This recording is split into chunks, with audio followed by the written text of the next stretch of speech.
Welcome back to Beauty Marks Podcast. My name is Liz Savillon, and thank you for joining me on another episode. Here we talk about all things healing, community, and how to embrace our story. And I am here at Hi Hello Labs in downtown Orlando in this beautiful studio space. And if you need any podcasting, event, production needs, this is the place to be at. I also want you to know that we have a women's event coming up for She Cultivates Orlando. And so if you are a woman in the Orlando, Central Florida area, we have an event for you to cultivate friendships. I feel like a big part of even my own healing was finding my people. And so that is a great place to do that. On this week's episode, I have yet again Maria Fernandez here with me, which is a mental health counselor, and we will be talking about the forgiveness process and how that shows up in even when we're healing. So thank you for being on again. Thank you for having me. I know that was a big topic that when it comes to like when you've been through trauma or heartbreak or just things that people talk about with your healing, they say like forgive yourself, forgive the person that has done something to you. And so I wanted to break down, what does that look like? Let's first talk about forgiving of yourself. When you have been through trauma or you have gone through trauma, sometimes I explain it as like you became this person to survive the relationship that you were in, and you did things that maybe you're not proud that you did. Maybe it was, relationships that you broke or things that you did that you were against doing, but you did them anyways. Things that you've done to yourself. Just these things that you are ashamed of maybe. And how do you deal with that shame or like go through the process of forgiveness? Like, how was that for you when you got out of your relationship? Well, that was probably the hardest part. I think being able to forgive someone for me was a little bit easier than actually forgiving myself, because in my trauma narrative, the theme was, I'm not good enough, I'm unworthy, which is a pretty popular theme among most people that have a lot of trauma. And there was a lot of self-harm. And in that self-harm, I did a lot of bad things. Like what would you say are things that you did? Things like finishing one relationship and going into another relationship and never taking a break to stop that, or being in a relationship just for the sake of being in a relationship, knowing that I was not going to attach to this person, or some addictive behaviors as, I'm going to go out and I'm going to party and I'm going to drink and I'm going to forget about all this stuff. Just a lot of self-harm that basically what it did is it got me into a deeper hole. Because now I'm not only feeling guilty for staying in a dysfunctional relationship and allowing all these bad things to happen to me. Now I am injuring myself. And it's because I'm not good enough. God is never going to forgive me. Horrible theological foundation that I had. And it was really hard to forgive myself first. I also know that if you don't forgive yourself, if you don't begin to walk that journey on how to forgive myself, how to have grace for myself, you're not going to do a very good job of forgiving other people. You can't give what you don't give yourself. So, part of forgiving and the word forgiveness, letting go of something that was done to you, but it's really about letting go of the hurt and letting go of sort of that payback that you want. I'm going to get even. This is owed to me. This person needs to suffer. And walking around with that eventually your anger turns to resentment and turns to bitter. And I have met many bitter people, and that is something I do not want to be. I don't know if you've seen a bitter person, but they wear it. They're just so mad at life, just so like everything was wrong for them, or someone did something wrong, and maybe it happened 20 years ago, but it's like they still remember that. When you shared about forgiving yourself, I agree. I think it's been harder to forgive myself than the other person. Why? Because I kept that narrative of like I should have known better. How would I allow someone to treat me like that? Like when other people would be like, "Him? You let him treat you like that?" Like you know, and then it was like, "Yeah, I did." Like why did I do that? Like and then just like beating myself up of Mm-hmm. things, which we tend to do that a lot for ourselves, especially like when you've gone through trauma and you kind of are always like in your head like you're bad for this, you're not good enough, you're not. So those narratives, you're saying it to yourself. It's not even other people that are saying those things, you know? And so I feel like I had to work through what I was saying to myself and why was I saying that? It wasn't just that you were saying it to yourself. It's that that's why some of this forgiveness stuff deals with your inner child and the little you, because the little you was told this and you took that as your gospel. This isn't my truth.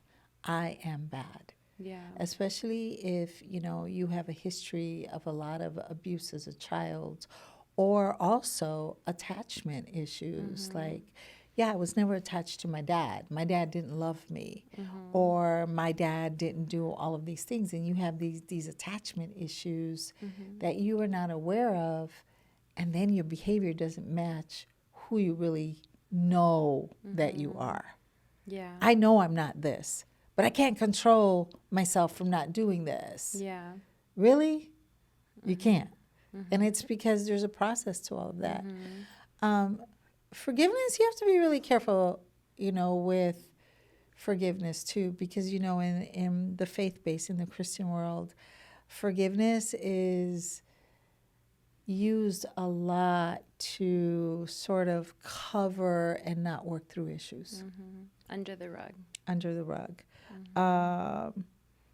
There's a scripture in Ephesians that talks about being tenderhearted towards one another, forgiving one another as Christ forgave you. And so can we share a little bit, like, what does that look like in the Christian world? When I think about forgiveness, I think about Jesus died for our sins, right, to give us forgiveness. But we forget about the process that he went through to give us that, to give us communion with the Father. I am going to pay the price that you need to pay, but I'm going to do that. And it was bloody. It was brutal. It was, what happened at the cross was undescribable. Yeah. Of what Jesus went through to give us forgiveness. And we throw the word around like there's not a process to it. And there is a process to forgiveness. It's hard. Yeah. What are you forgiving? What happened to you? Especially if you're in a really long-term relationship. You are a victim of abuse. You went through issues of domestic violence. And should we forgive? Yeah, but that forgiveness, first of all, is for me. But that's kind of shoved down. I feel like that's where the first part goes. It's when you go through something, it's like, make sure to forgive them. Make sure, don't become bitter. Like, make sure, versus like in the beginning process when you're like, can I first acknowledge what I went through? Absolutely.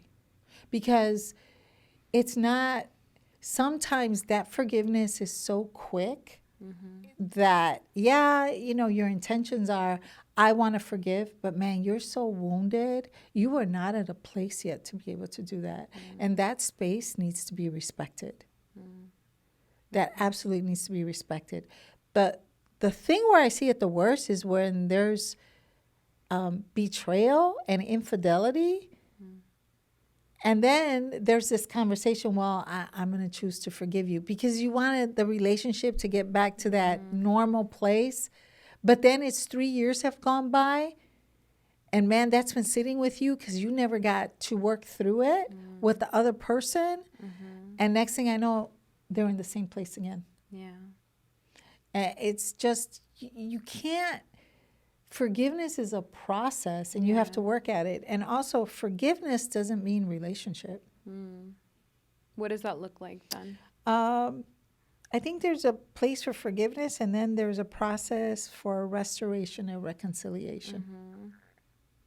So we know each other, and in the Christian world, you're my sister, you're my brother in Christ. I have to forgive you. Okay, but I know you're toxic. And I know you're going to hurt me again over and over again. You're going to say, well, how many times do you have to forgive? Because the Bible says 70 times 7. Hold on a minute. Let's stop taking things out of context. Your heart and your willingness to forgive will always be that way. And when you're in a marriage, trust me, it's 70 times 7. Because you're constantly working on that. But I'll give you an example. So I have a family member, an uncle who sexually abused me, and there was this huge uncomfortable feeling among the family that we don't really talk about it. It never really happened. But in my immediate family, my sister and my siblings, we are all about transparency. So it's been addressed. But have I forgiven him? I have forgiven him to the extent that I could. I don't harbor resentment towards him or anything. But has he ever taken responsibility? Has he walked a journey of restoration? Has he come back and said, yes, I did these things. I'm really sorry, and I want to make amends? None of that has happened. So I've forgiven him. I will not have a relationship with him, nor is he allowed to be around any of the children in our family.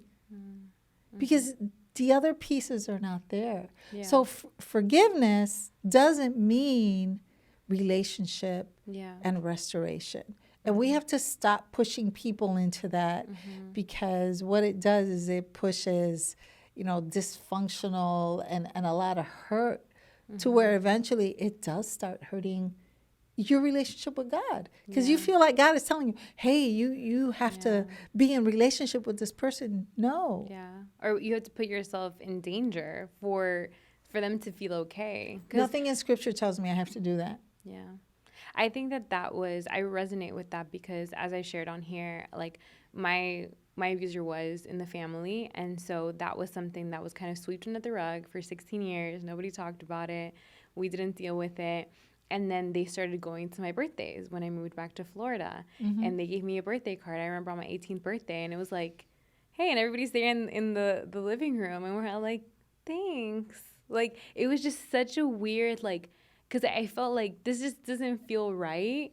But at the same time, nobody else is saying anything, so I should be okay with it, right?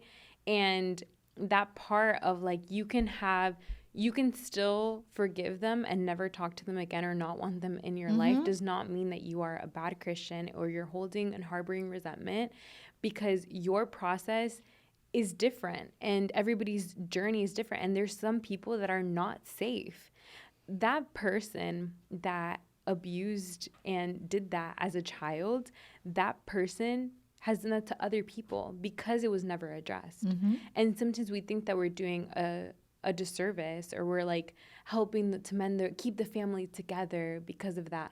But you're really putting other people in danger. Yes. And you're not validating certain things. And you're using forgiveness almost like it's a weapon now. Well, you have to forgive me. Yeah. You're a believer, you have to forgive me. I will forgive you when I am ready in my time, but I will not have a relationship with you. Yeah. I will not be in relationship with you. And I think that we have to honor that. And even in situations of deep betrayal in relationships, forgiveness, I choose to forgive you, doesn't mean I'm going to be in a relationship. When I went through my last divorce, I remember he came to my house. He was on his knees. Please forgive me. I'm so sorry. And before he got on his knee, I had already forgiven him. And I told him, I said, I've already forgiven you. I am not going to live my life out hating you, because I'm not going to give you that kind of power. So I was like, it's okay. I have forgiven you. You and I, though? No. Yeah. No. We will never be in a relationship like this is over with.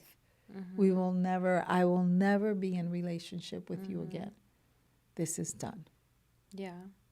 And did that mean like you weren't friends with them after? Like you didn't Well, talk to them we after? we were married, and I'm not, unless you have kids.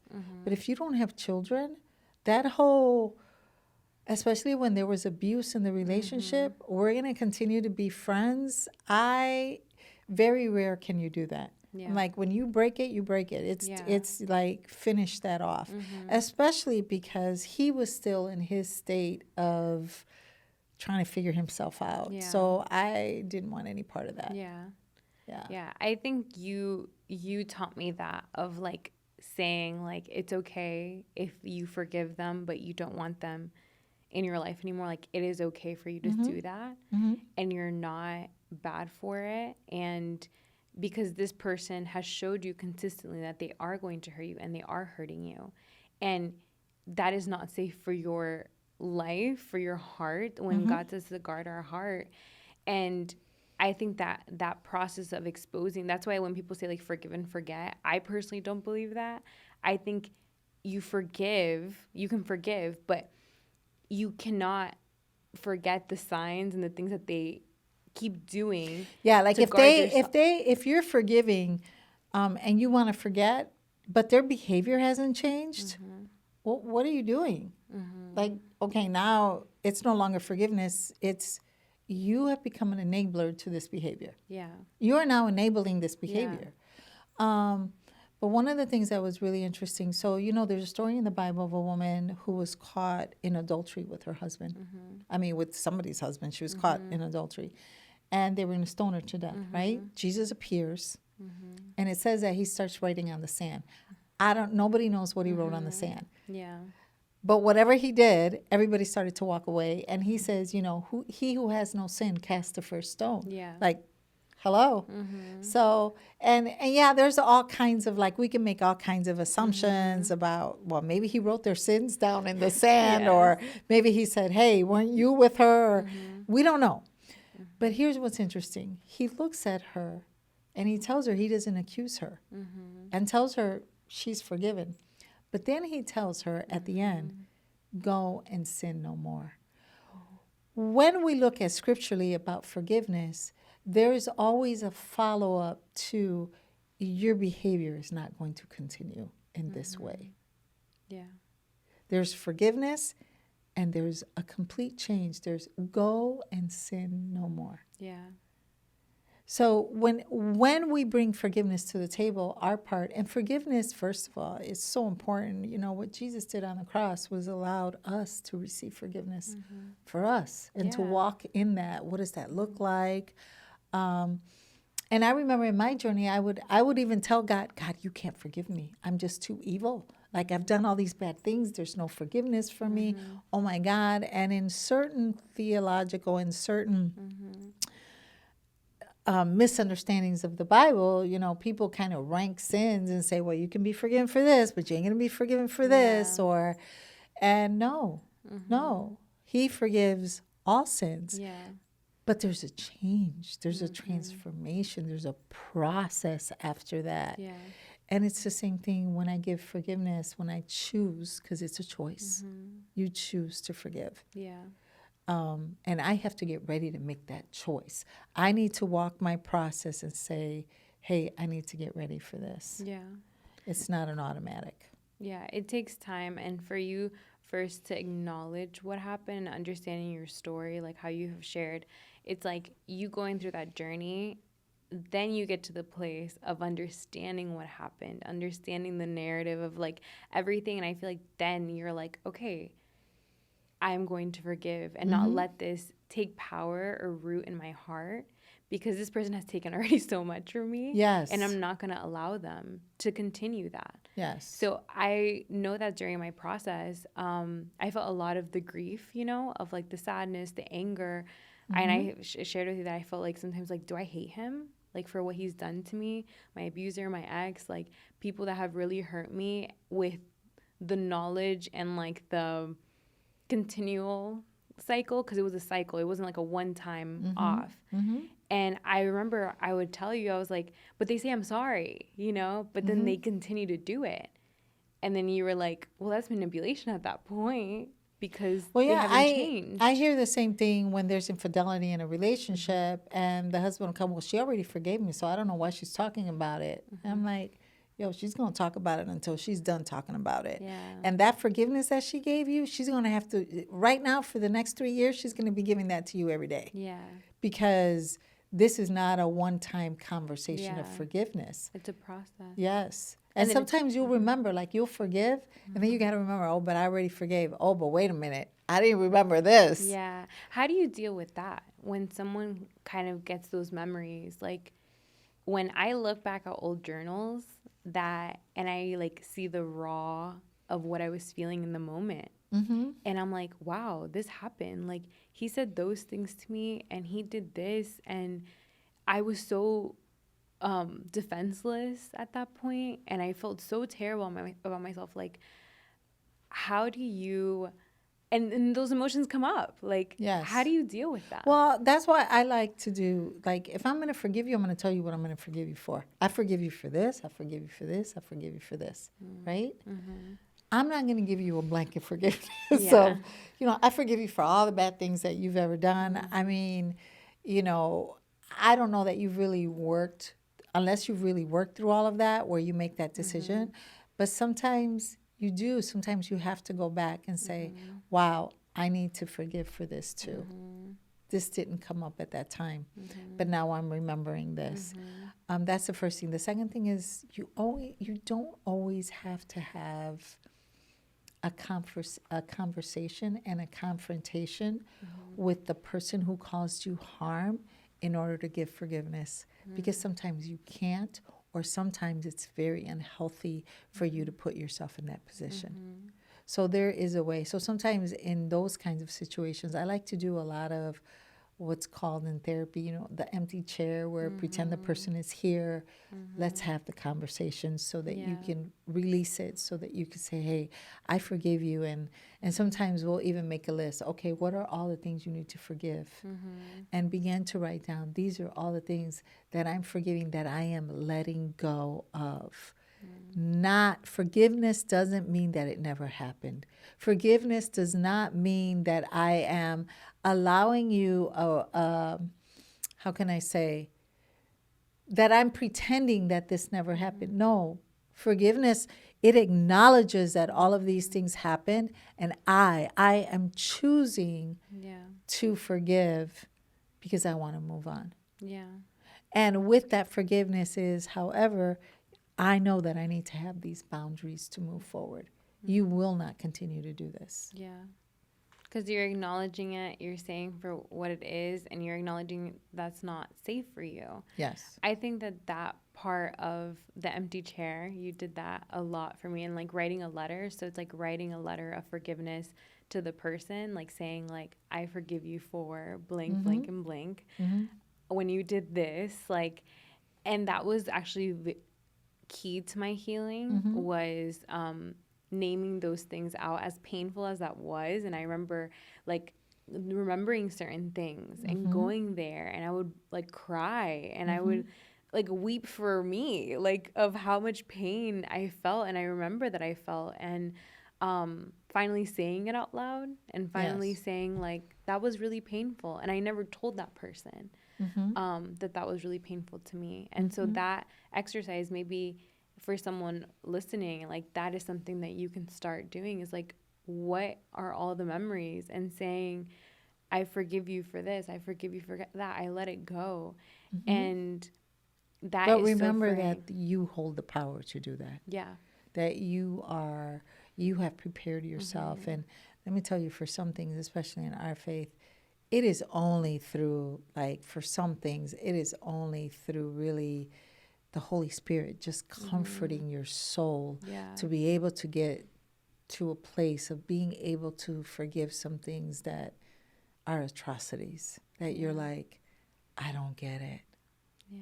Like, this is never going to make sense. And it's trying to get to a place of peace with that, so that doesn't happen.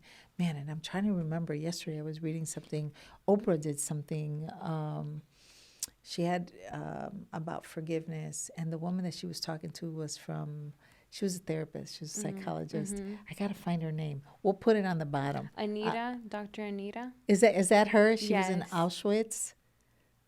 Oh, She's no, then I don't this think. was she's a therapist, Mm-hmm. and she was saying that she was working with all these clients and all this stuff, and she just was in constant pain. Mm-hmm. And she talks about the process of healing. She was a young girl in Germany, and when they took her to Auschwitz, they killed her mother and her father. And I can't even imagine, the trauma of that.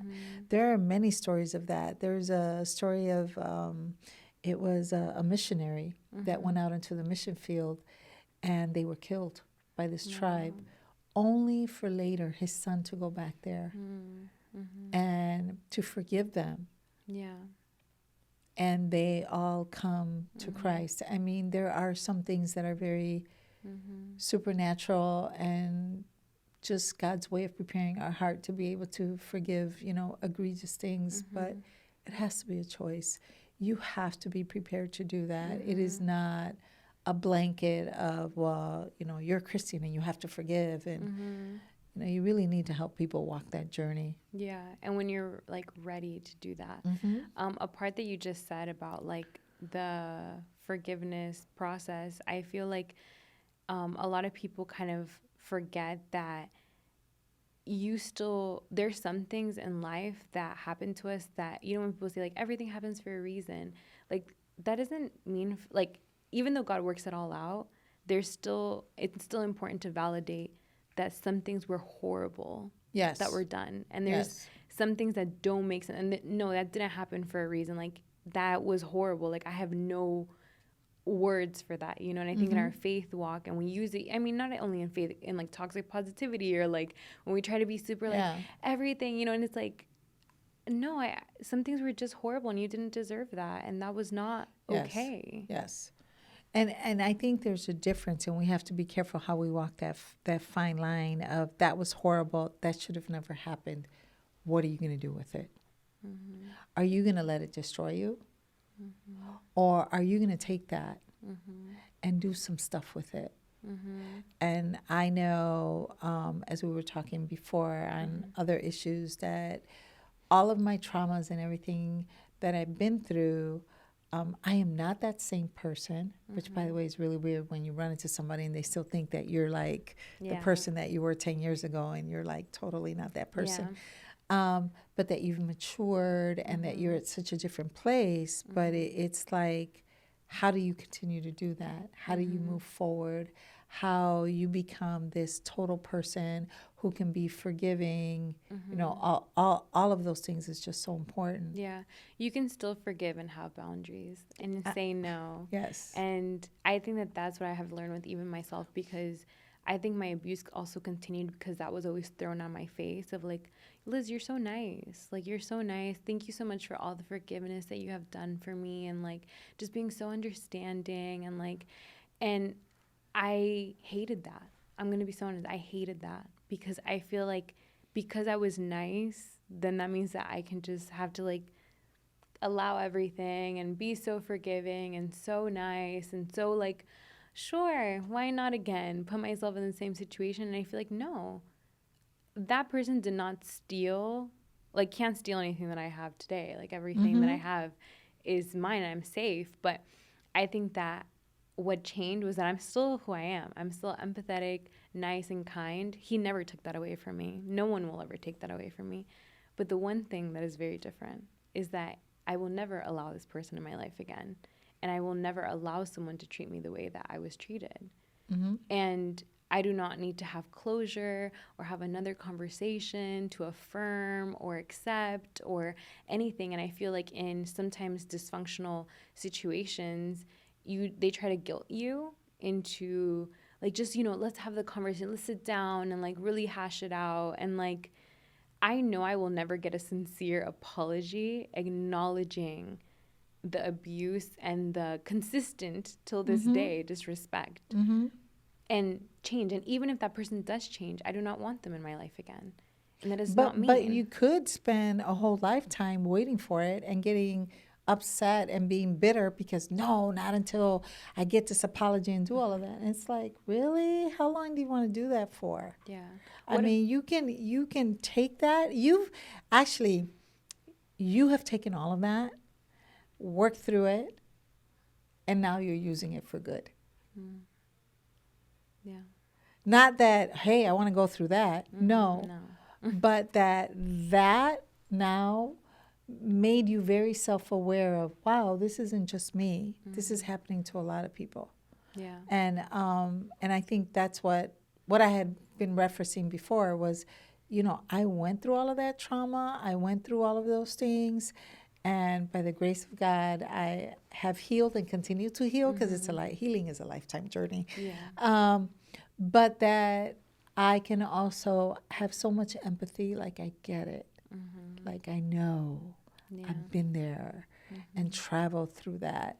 And I think we have this misunderstanding that we are not going to suffer in this world, and we are. And it's, what are you going to do with that? Yeah. Where are you going to take that? And it's having that place of honoring that suffering, of honoring it, and then say, okay, I got to get restored. Like I gotta move forward. I have to heal from this. Yeah. And there's some things I got to let go. What about for someone that's a great example of like when you never get the forgiveness? Like you never get the I'm sorry message or the I'm sorry. How did you decide to like walk that out? Like for someone that's like, but I need them to tell me I'm sorry. Like I need them to do that. Like how do you process that? You can't really control somebody's unwillingness. If I go to you and I know I did something and I really would like your forgiveness, and I put myself out there to the best of my ability, and you choose not to forgive me, I have to be okay with that. And I have to, again, go to the place of forgiving myself and saying, okay, you are where you're at, and I have to respect that. I can't force you to forgive me, but this is where I'm at, and then you have to keep going. You have to move forward. Yeah. Yeah. Because I know, and I'm talking about a healthy person who has worked through their stuff, that I will never do that to you again. That's not going to happen. But sometimes the hurt was so egregious that you just can't recover from it. Yeah. The other person just can't. And you ask for it. You work through it, and you ask for it from a genuine place, and you try to make amends. But if you get to a place where you've hit a wall, then you have to go to your own space and say, man, I really have to let this go, and I have to forgive myself. Okay, that's good. I think that we were talking, I think yesterday, about like the memories that come up for you, or like when things come up of like remembering a moment. And when you were saying about the dating relationship with like the domestic violence, that you remember like when something happened in a car when you guys were arguing. Oh, And yeah. I remember I was dating this guy, and we were in the car. I don't know what we were arguing about, but he turned around and he hit me, and my head literally hit the windshield, right? And the windshield cracked a little bit. And I immediately went into shock. No one had ever done that before, right? So I'm like, what just happened? I couldn't speak, nothing. So anyway, needless to say, that relationship was over. But I remember we kind of stayed friends, and we ran into each other later, and I confronted him, and I said, you know, like that time when you like hit me so hard, I hit the windshield. And he turns around and he looks at me, he says, I never did that. I never ever did that. And I'm like, what? He goes, no, you're making stuff up. I would never do that. I'm not that kind of guy. Talk about gaslighting. I was like, what? What? He wasn't going to own it. There was no way. And it was, for me, it was, okay, this is so over and done. I am so glad I'm not there. But it only confirmed, like, no, Yeah. no. Because you lived it and you Yes. experienced it. Yes. And you're like, there was nothing coming from him saying, hey, I'm really sorry. You're right. Yeah. That was terrible. I should have never done. No, Yeah. that wasn't going to happen. So in some relationships, don't expect something that you know that person is never going to do. Part of forgiveness is you choosing, I'm going to choose to let this go. But I'm not going to be in a relationship. Yeah. How about the unjust part? Because I think I dealt with that for a long time. And I feel like, if I'm honest, I feel like what kind of held me even from myself and like the fight of like, it's not fair. It's not fair, like, that this person gets to go out there with my abuser from childhood. This person till this day has not got any consequences for his actions that he did to me. Sure. Or the family didn't acknowledge it. And with a past relationship with my ex, I felt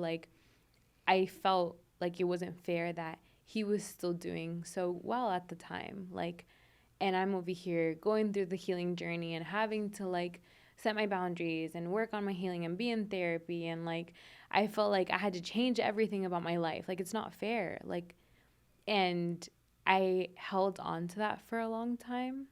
And I struggled with that because I was like, God, it's not fair. It's with God. Like, it was like, why did you allow this to happen? Why haven't you, you say that you're, my defender and my everything and you take care of me, but I don't feel like in this. It's a complicated question. I think that sometimes we have, my generation is a little bit different. So we understand that fairness is not a given. Justice is not a given. It's not. Yeah.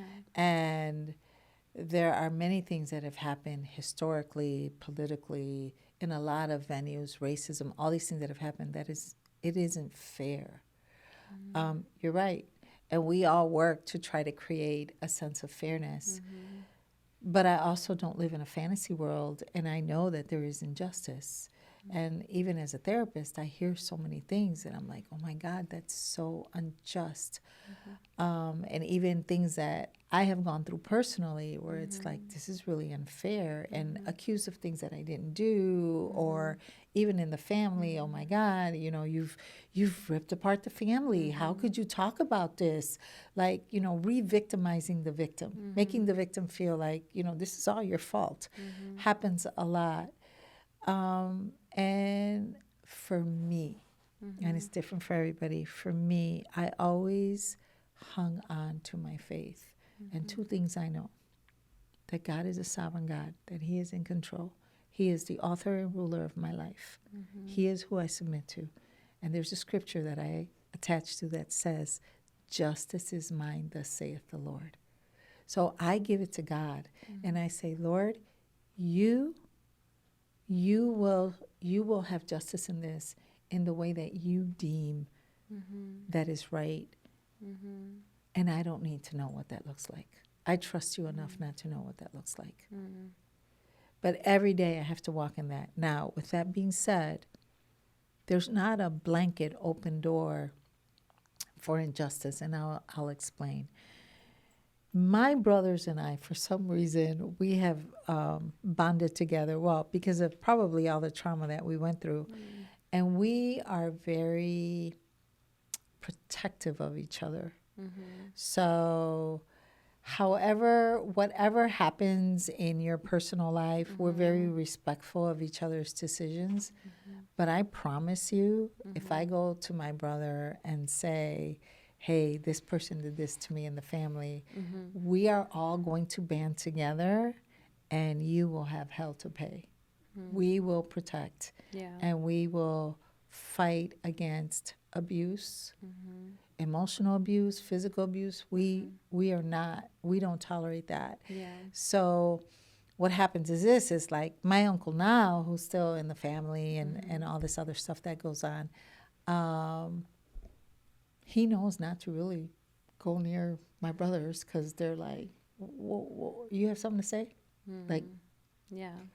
and it's become very awkward for him because, and it isn't that we don't forgive him, it's we don't tolerate the behavior. You don't get to do that. Yeah. It's not tolerated. So if we could even begin as families to defend each other, Yeah. to stand up for each other, to say no, it's not okay. You cannot abuse my sister. You cannot abuse my niece. You cannot abuse the grandchildren in our family, and we're going to stay quiet about it. And we're not going to say anything. That's not going to happen. Yeah. That is definitely not going to happen. So I want to say that sense of justice and that sense of fairness needs to begin at home. Yeah. That's good. It needs to begin at home to begin to strengthen that, so that then we can continue to model that, because it exists. We know that. Yeah. That I relate to that of like my sisters, especially with the abuse. Like I feel like in the past like 2 years when things have come up, and even me talking about it publicly, like they definitely have always been like, Liz, we're here for you. Like if you want to go on the fight, like we will, like we're here for you, you know. And I feel like that does make you feel supported, because even though that quote unquote justice was never served, I also know that this is like I am backed up, I am validated, I have people that care for me, and I have been able to heal through it and work through it. And I didn't become how like the people that have hurt me, I didn't let them keep me down, and you know, all of that. And I feel like sometimes the best revenge, as you know, corny as it sounds, is honestly you healing and thriving in life. Yes, absolutely. Despite of the things that people have done to you. It's not even for you to say like, oh, let me show them. No, because then you're doing it for them.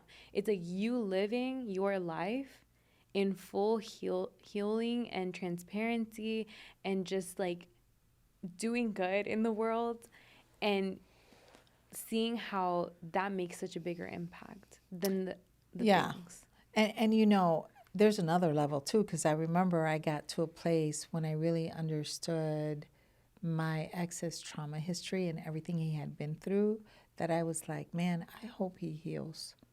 I hope he's happy, and because he is really broken and he really needs to go through a process of healing to get his life together. And that space for me was like a space of truly, truly, I am okay. Like, I don't, you know, I'm okay. It would not bother me one bit to see you happy, because I know who I am and where I'm at, and I'm whole. And I don't need to see you, you know, in that place. I don't need to do that. But I know that all situations are different.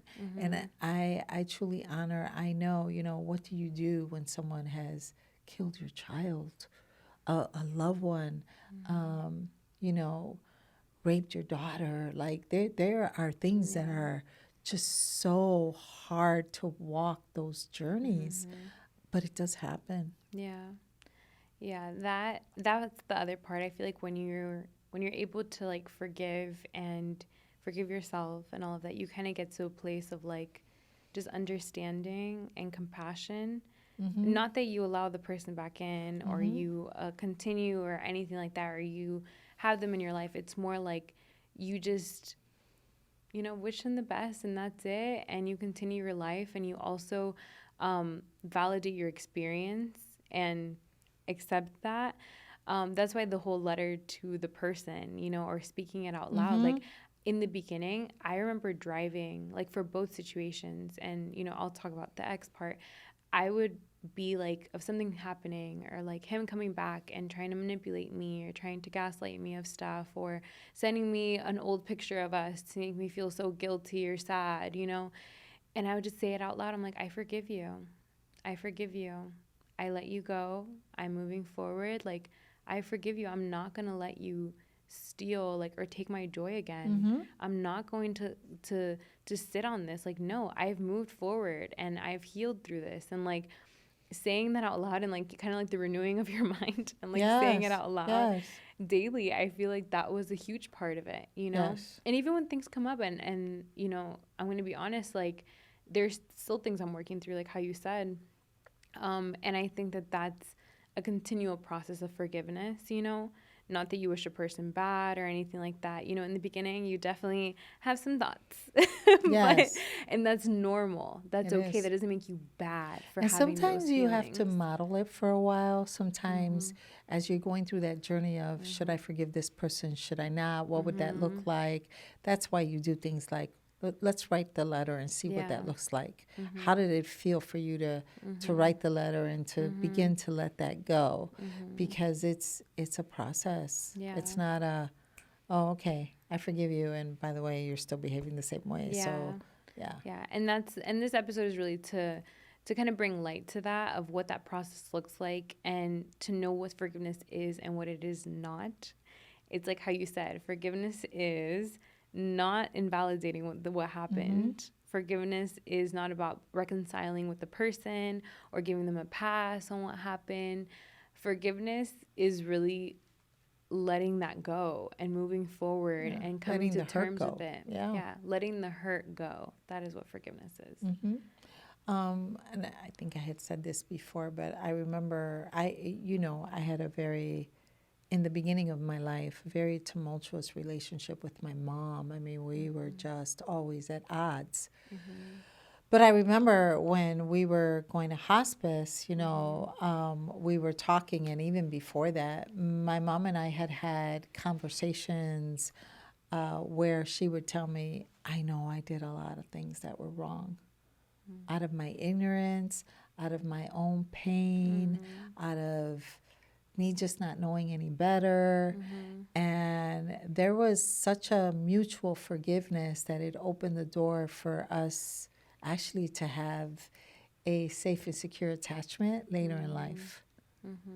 So, I mean, there are some relationships that we can still go back to and say, okay, I'm gonna rebuild this differently. Yeah.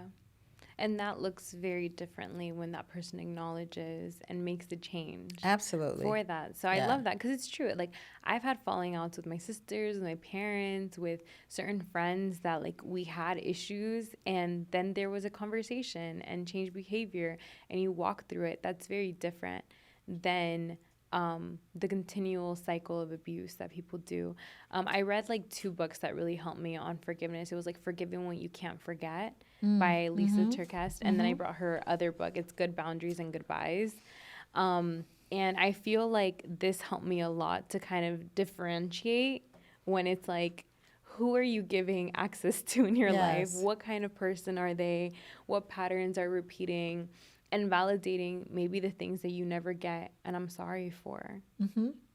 And those 2 good books I really recommend for women that are going through or have just gone through a divorce. Because they really help you a lot in sort of reframing that whole process. Yeah. Yeah, there's a lot of resources for that I'll add in the show notes. But I guess as we wrap up, for forgiveness of self, what is maybe a practical way or how did you work through that someone listening can be like maybe struggling a lot more with the forgiveness of self part? One of the things in forgiveness, when we look at forgiveness, especially from a Christian worldview, forgiveness is grace. It's grace. There's compassion and grace and forgiveness. So it's letting go of, for myself, writing down, man, these are all the things I've done that I am so ashamed of, that I walk around, that I am guilty for. Just like you do it for somebody else, you begin to do it for yourself. I forgive myself for this. I forgive myself for this. And then there's the other part too. I'm no longer those things. I forgive myself for these behaviors, especially when you are in a toxic relationship and then you have trauma, you're going to do some stuff that you are not going to be proud of, that you're going to have to take responsibility for. And I know I want to be forgiven, and I don't have an expectation for anyone to forgive me if I'm not willing to forgive people for stuff that they do. So that first part is really important, you know, writing down, these are all the things I need to forgive myself. And let me tell you, you have a critic in your brain, a accuser who will tell you, yo, you know, you're not all that. You did this and you did that and you did the other. And that's when I go back and say, yeah, but I forgave myself and I am forgiven. Yeah. I am forgiven. For me, it's very scripturally based. You know, and for me, I always repeat, there's a Bible verse that says, my sins are forgiven as far as the east is from the west, never to meet again. So I'm always like, no, I am forgiven for that. And I am no longer that person, and I have let that go. Yeah. Until I've, you know, finally it's gotten to that place of I'm walking in that truth. Not in the truth of my mistakes, not in the truth of my sins, not in the truth of my guilt and my shame, but in the truth of this is my faith, and this is who God says I am, and I'm going to walk there. Yeah. I had a lot of prayer moments, like weeping worship prayer moments, I feel like, with the forgiveness of myself and of the other person. Because when memories would come up or things like that, or like just journaling and just like crying out, and I would be like, God, like, help me to forgive myself for the things that I've done, and help me to let it go, that like I don't get the memories, you know, again. That, and I believe God can do that. I am telling you, like, even memories of like stuff that I've been like, that traumatic memories that have gone through, there's some of them that I don't remember.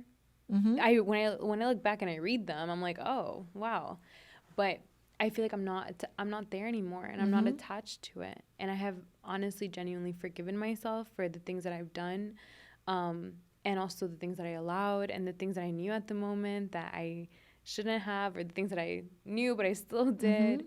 And then the forgiveness of the other person, of writing out and having to maybe go there a few times to be like, I forgive them, like I'm not gonna let them, and validating when I do, you know, of like something comes up, or like you act a certain way, you say something, and then you're like, I let them go, I forgive them, like, Yes. you know.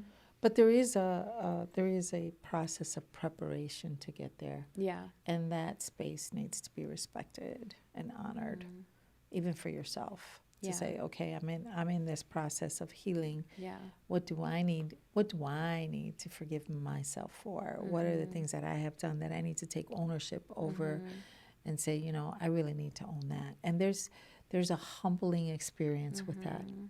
And I'm a firm believer in life that we just have to be humble. When we get to a place that we can't learn from one another, like, and we judge people based on where they come from, or how intelligent they are, and all of those things, and we miss the essence of who they are, then, you know, we've kind of missed out on the essence of humanity, and really being tenderhearted towards one another and caring. Yeah, that's so good.